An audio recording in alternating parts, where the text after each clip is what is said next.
Another model of the CNC rebar bending machine is the R7.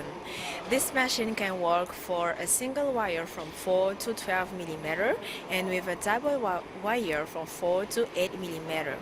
Compared with the R6 and R8, the R7 can be more precision in the cutting and bending the wire with a high accuracy.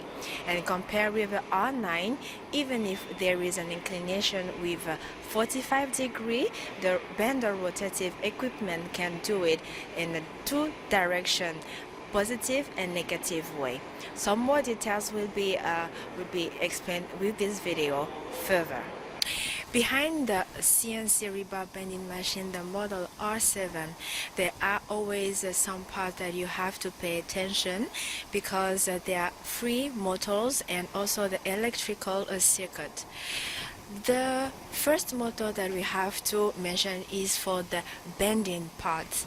Over here, the motor, this system is for cutting the wire, and the last one is for the motor for feeding part, feeding the wire inside the machine.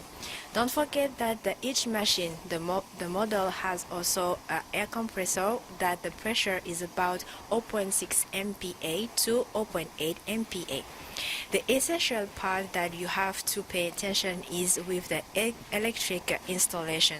Remember that the machine, the rebar bending machine, is a three-phase machine, so you have to pay attention with the wire ports where you have to install it very well.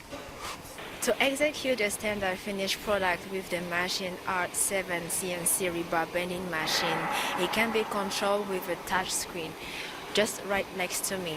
It is very easy to control it because you just have to select the graphic that you need and also set the parameter that you want to make. Also, remember that with the touch screen you can change any language to control and execute the work.